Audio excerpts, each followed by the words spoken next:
Good evening. Welcome to Would I Lie to You, the show in which it pays to be economical with the truth. On David Mitchell's team tonight, a stand-up comic back for his fourth helping of WILTY. It's Chris McCausland. And Strictly's head judge and queen of the ballroom, Shirley Ballas. And on Lee Mack's team tonight, an entrepreneur and the youngest ever dragon in the den, it's Stephen Bartlett. And Big Brother champion turned This Morning host, Josie Gibson. We begin with round one, Home Truths, where our panellists read out a statement from the card in front of them. To make things harder, they've never seen the card before. They have no idea what they'll be faced with. It's up to the opposing team to sort the fact from the fiction. And Shirley is first up. OK. Tom Cruise owes me 600 quid.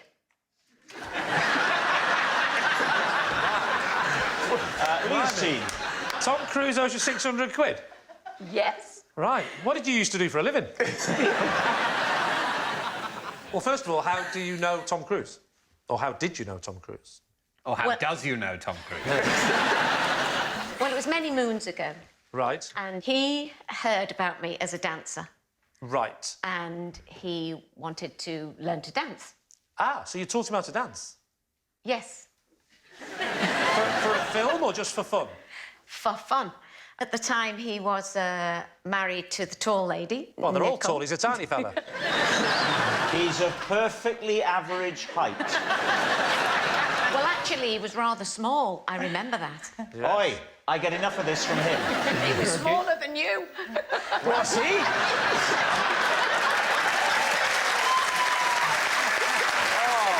you know what, Rob? That's such great news, you should have stood up then and celebrated. So why does he owe you 600 quid? Is that how much you charge and he didn't pay you? He didn't pay me, yeah. But how much... I mean, I'm trying to word this correctly. How long would I get with you for £600? Well, it should have been 2 hours, but... You're 300 quid an hour? Wow. It's more than you're getting tonight. It should have been 2 hours, but it ran over because, you know, he started to move those hips and I got really quite into it, you know. Was there any sexual chemistry there? Oh, there's always sexual chemistry when you dance, darling, with anybody and everybody. Oh, come on, we saw Aunt Widder. Come on, Strictly. All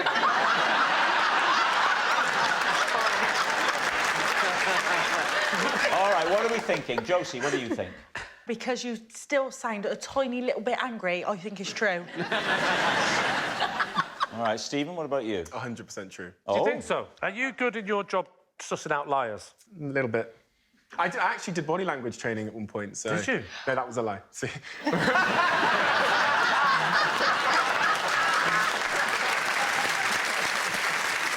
I was really annoyed there, because I have done body language training. Really? No, I haven't, really.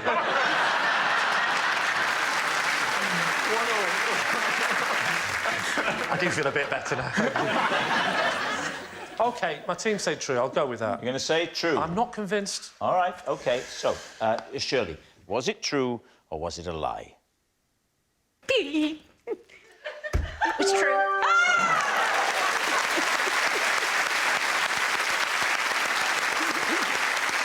It's true. And we got a photograph of the two of you together. Let's look at that. Oh. Chris, you're next. OK, David, you're going to read my card again, mate? Yes, OK, here we go. When I used to go out drinking, I would often hide a sausage roll in a tree near the pub so I could have a tasty snack for the walk home. Lee's team. Why couldn't the sausage roll come in the pub with you? If I did that, then the chances are I would have ate it during the night. And the idea is that it was a tasty treat for the walk home. Oh, so it's to avoid temptation. Exactly. Did it start off hot? No, it was always a cold sausage roll. OK. Because they come completely sealed. It's not a nice one, then, from a freshly baked. It's a horrible one in sealed plastic. If we spent all evening in a tree, it's not a nice one, whatever. that was my point, because I pictured it in a brown paper bag, and I thought, well, the squirrels, the pigeons, the other birds. The squirrels, the pigeons, and the other birds. You wrong mean with the that? squirrels and the pigeons and other birds? It sounds like you think a squirrel is a bird. No, not at all, not at all. Squirrels, I'm very clear on what squirrels are, I always have been. But I'm saying the squirrels, the pigeons, and then I thought, I'll list some other birds. I thought, no, we haven't got time for that. It's a shame you didn't feel like you didn't have time after the squirrels and just ended at that. It's not just squirrels, is it, Lee? No, there there's other birds as there well. Are other birds. Was it always the same place? Yeah, so on the way home, there was a corner with a nice, thick kind of bush on a low wall, and I'd kind of shove it in there. Did you ever get a situation where you were walking a nice lady home and it was all going very well, and then you got to the bush, reached in for your sausage roll, and that sort of ended that romance? If that would have ever been the situation, I think I would have let the sausage roll go, mate. Were you not concerned about insects in a bush at night time? And not just Putting your food insects, in there? other birds. I was, to be honest, which is why I used one of the ones in the pre-sealed plastic. So, Chris, would you ever, late at night, reach into the bush and find it to be a bit manky? Oh, keep it light. No, I mean, Oh, Lee, no. I'm not having that. These people haven't travelled all this way for you to twist things around. Did you ever reach into the bush and think, oh, this doesn't feel right? Did you ever reach into the bush and think, someone's been here before me?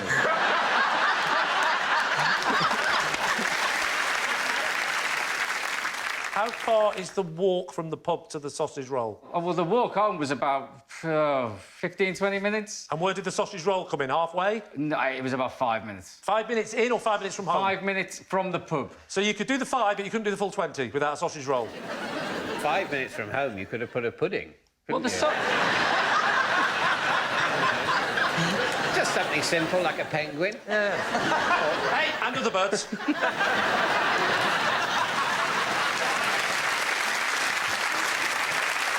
So what are you thinking? Now, Josie, how does this strike you? I don't know how anybody would leave a bit of food behind. That's the...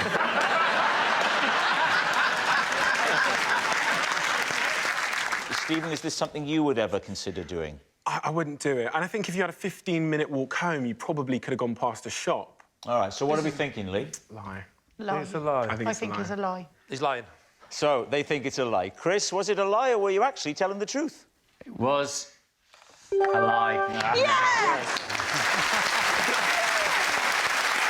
Yes, it's a lie. Chris didn't hide a sausage roll in a tree for his walk home. Our next round is called This Is My, where we bring on a mystery guest who has a close connection to one of our panellists. This week, each of Lee's team will claim it's them that has the genuine connection to the guest. It's up to David's team to spot who's telling the truth. So please welcome this week's special guest, Vil.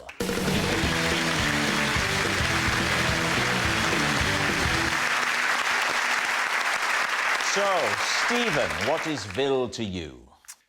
This is Vil. He is the teacher that unexpelled me because I was making the school lots of money. Right. Josie, how do you know Vil? This is Vil, and I know Vil because when I knocked on the wrong front door, live on This Morning, he opened the door in his wife's nightie. Right. And finally, Lee, what's your relationship with Vil? This is Vil. Of all the guys in my synchronised swimming team...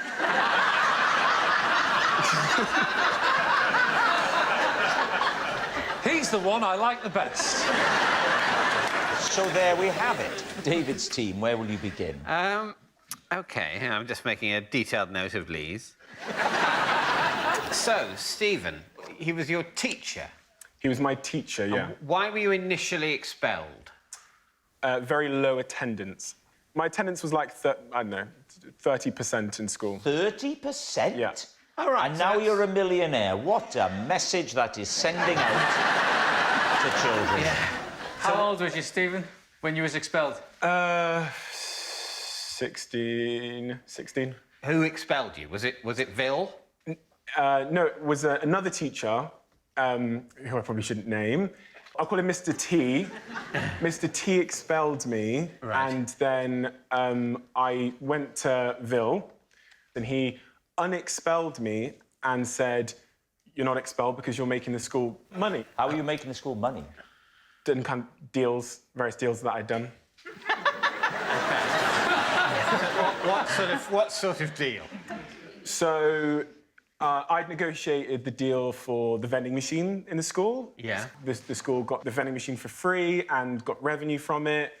The school had basically given me a big, like, notice board wall, and I used it to organise events and parties and trips and stuff like that. All right, and why can Vil overrule Mr. T? Mr. T was head of Key Stage 4, and Vil was head of Key Stage 5. He was more senior in the school. Vil is this chap's Christian name, but you wouldn't... It wasn't one of those trendy schools, was it, where you call your teachers by their Christian names? Yeah, I never really knew his first name. I called him Mr. Sprinkle. Mr. Sprinkle? Happens to all men with age. I mean, it's nothing to... it's nothing to highlight on national television. There's loads of people called Mr. Sprinkle, in fact, hundreds and thousands.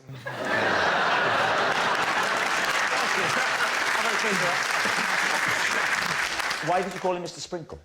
That's his name. His name is Vil Sprinkle. I assume there are people called Sprinkle, but it's not a very common surname. So that's our starting point. Before we even get into the vending machine, expelled, unexpelled, we just have to look into the plausibility of the name Vil Sprinkle. Have you ever met anybody called Vil before? Well, I think Vil might be the shortening of the German form of William. That was my So you think he might be German? He might be German, or he might have had a Sprinkle German... isn't a German name. But it could be Sprinkle E-L, couldn't it? Sprinkle?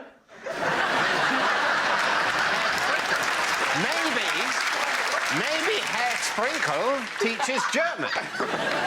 I've got one more question. Oh, go on, then. But I think being expelled from a school is quite a big deal. I don't think a head of a key stage alone would be able to make that decision. Surely an expulsion is a decision that the head of the school, the head teacher, would have to be involved in. And so the idea that one non-head teacher can make the call and one other non-head teacher can overrule it appears to be an odd way of structuring a school administration. Would you not agree with that, Stephen? No.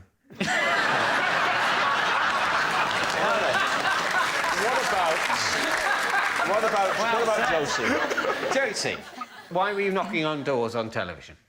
Well, on This Morning, we do a segment called Dosh on Your Doorstep, where I go into hiding all morning, and then, when it's time to pounce, I run to the front door, knock on the front door, and let them play a game that they could win money. OK, so the people in the house, they don't know you're there? No, they don't know that we're going to turn up now. But what we should do, and maybe I might put it to our producers, is we should have a chat, really, and for them to tell me what door it is. Because we just... I don't know why we don't do that, but when we're live on air, they just go, that one! And I thought they were pointing at one door, and really it was another. Why would it have been OK at the other door? Because I got the wrong door. Unless you just said the same thing a different way. Were the people at the door you were supposed to ring on prepared for the fact that you were going to ring on it? They had entered. Oh, they'd entered the competition? Yes, so see. Everybody enters. So anyone who's entered, they've got to be ready in the morning, That's right. wearing something that you would be happy to be televised, dressed in. I think that this possibly could be true with Mr. Sprinkle, because he was probably... Well, hang on. In this story, do we know he's called Mr. Sprinkle as well? We know he's Vil, but don't know he's Sprinkle has only come from He's- Stephen. I think he was upstairs with his wife. She was maybe taking a shower. The door rings downstairs. Wow, what do you do all this? The door... Because my boyfriend did this, and the wife says, "Oh, go and answer that, darling." And he goes, "Well, I've got no clothes on." So he just grabs the closest thing, like a nightie, puts it on and goes downstairs and opens the door. So I think it's quite possible. So, Josie, what happened? You knocked on the door. Yeah, Bill opened in his wife's nightie, and apparently he was playing like a prank on his wife because his wife was meant to be coming back. So you ring on the doorbell. Yeah. Bill is expecting his wife, who he's playing a prank on. Yeah. He's surprised that it's not his wife, it's you with a camera crew on live TV. Who speaks and what do they say? And I go, "Are you ready to play? Dosh on your doorstep." And he just went, "What?" Just like that. Like that. Sorry, say, how did he say? He just went, "What?" All right. So is he German or is it just a W thing? He's a bit German, yeah. He's a bit German.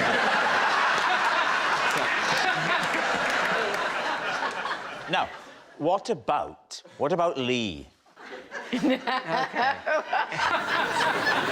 How many people are in your synchronised swimming team, Lee? There are 10. 5 aside. Tell us about them. Well, there's Vil. What? Who I should point out isn't German. Yeah. He's in fact Dutch. All right. And he's not called Mr. Sprinkle either. I don't know his surname. What, you don't know his surname? I don't even know he's Dutch. I made that up as well. But he does like to go in the pool with his clogs. I had no idea that you were synchronised swimming. How long have you been doing this? I don't know, 30, 40 seconds? Yeah, no, I've only just started, only in the last couple of months. Where do you do it? I do it in the pool. Where's the pool? It's the local swimming pool, and they started to do synchronised swimming. And What was it about that caught your eye? How did you come across it? I think it was the idea of just doing something a bit different. And also, I'd watched that film that you were in about synchronised swimming, and I thought, wow, any idiot can do it. Because Rob was in a film about synchronised swimming. Yeah, I was in a film called Swimming with Men. Very, very good. It's worth watching. Very nice. Lee, tell us the name of 3 synchronised swimming moves and what they involve. OK, you've got the egg beater. He's absolutely right.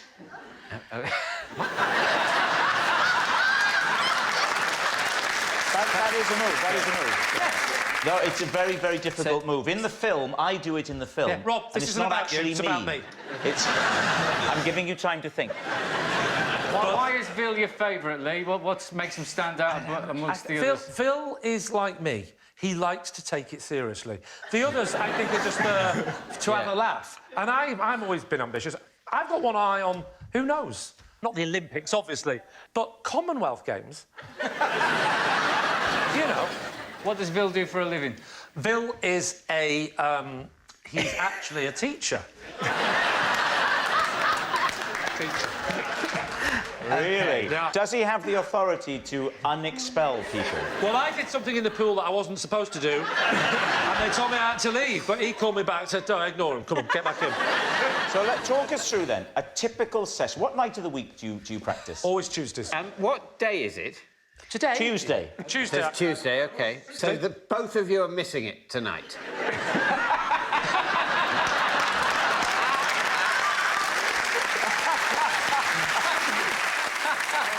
It's a Tuesday, but we obviously had the night off tonight. All right. To promote the team. OK. There is 8 guys out there that are with us that are watching the show tonight. They've all come along to watch. And I would ask them to all... All right. I would ask them to all stand up, but I guarantee they do it exactly the same time. So, you whip your clothes off. What happens then? Well, then we get the costume on. Costume? Synchronised swimming. You're not seeing it on TV. You don't just go in a pair of trunks. Well, we wear trunks to train, but in the competitions you have to wear a costume. What's your costume? It's like a trunk, but it's got a bit of vajazzle.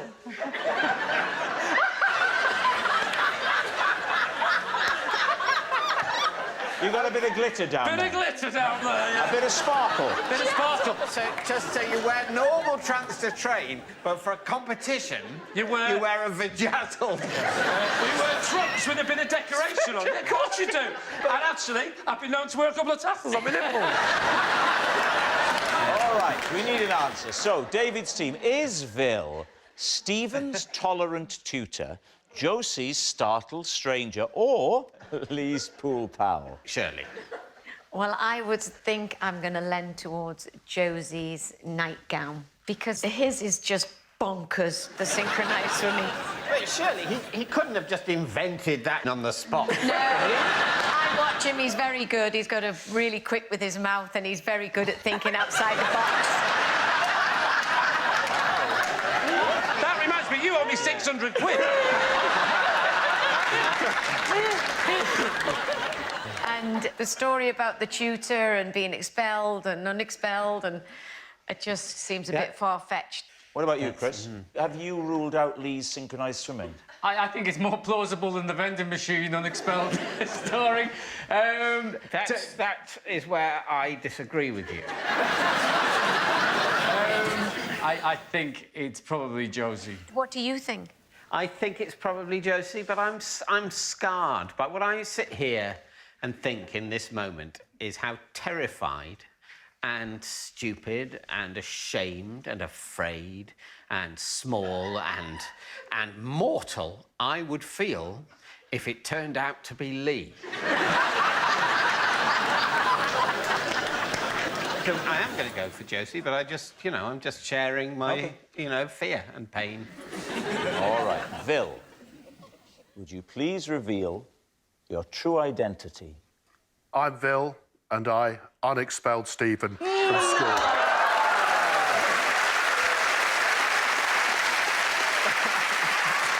Yes, and Vil, I have to ask you, what is your surname? It's Sprenkle. Are you German? No, I'm Dutch. Dutch!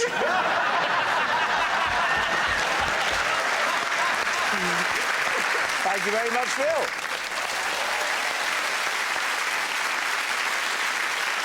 Which brings us to our final round, Quickfire Lives, and we start with... It's David. I am not and will never be a member of any WhatsApp group. Lee's team. So, still no friends? What? Have you got a phone? Yes, I've got a phone, yeah. Why won't you have it? Because it's horrible. On my wife's phone, I hear these messages coming, making that horrible noise that, to me, sounds sort of mildly carcinogenic. People sort of asking a question and everyone going, I don't know. Oh, yes, oh, good. Oh, yeah, hi. Yeah, well, people have got to stop communicating. It's not good for us.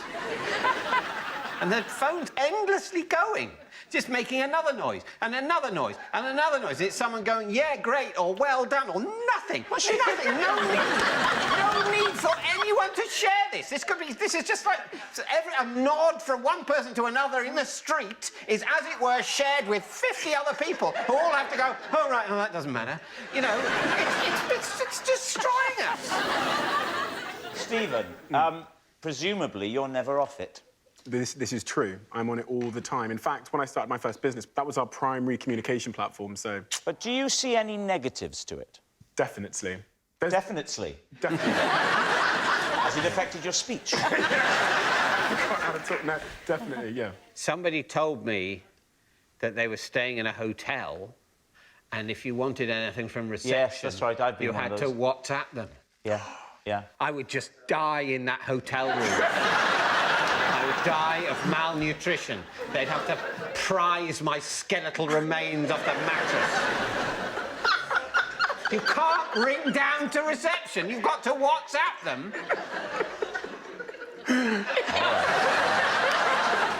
Josie, I would imagine you're at it all the time. I wish. You're not, are you? No. On WhatsApp, I am because... That's what I meant.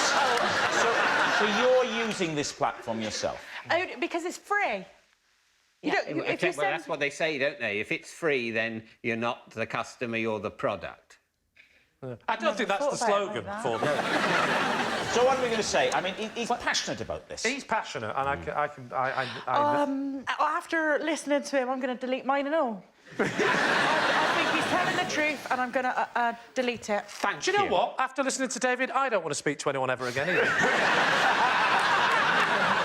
But yeah, I think it's true. So you're going to say it's true? OK. David, truth or lie? It is, of course, true. Yeah! We've got everything. Next, it's Josie. I only found out last year that you're not supposed to eat the red bit on the Baby Bells. David's team.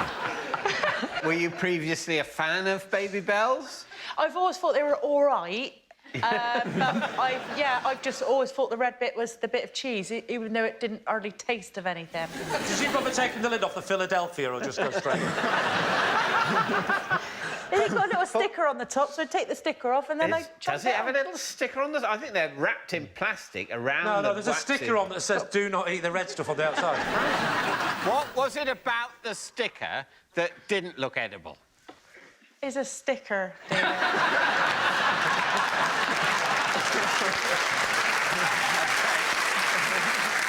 OK, so you take the sticker off, and Yeah. then you've got the wax-covered Baby Bell, and then you just bite straight into it. Yeah. And when you did that, what was your reaction? Because it'd be quite tough, I would have thought, that wax. No, it's not actually that tough. And I was quite hungry, so my reaction was like, I'm not feeling that hungry after eating this. So what stopped this for you? How did you discover your mistake? My little boy showed me that you had to peel it off. He's 3. Can I ask, as someone who's never had one, how big is a Baby Bell? It's about the size of an areola. It's about the size of...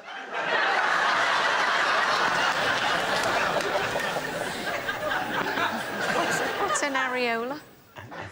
It's the... You don't know? No. Spanish goalkeeper.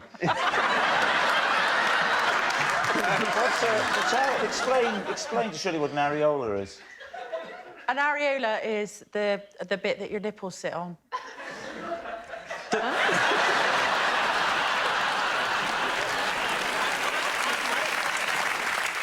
So your son said, oh, hang on, Mum, and... He went to eat one and he opened it up and I thought, what are you doing there, son? Yeah? And then I realised you're probably not meant to eat that. Shirley, what are you thinking? Specifically about what she said. I can't get over the areola. I'm still on. I don't think she's telling the truth. Chris, what are you thinking? I think she's telling the truth. Yeah, I reckon so. OK. Yeah. I wish I had a Baby Bell with me and I could try eating the wrapper and see if it's even plausible. I don't Well, there's know. 4 areolas here. Yeah.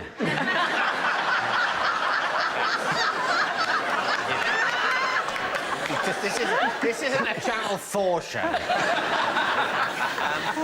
Right, time to decide, David. OK, true.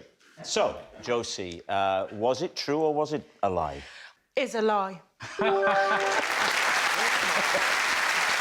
Yes, it's a lie. Josie didn't eat the red bit on Baby Bells. That noise signals time is up. It's the end of the show.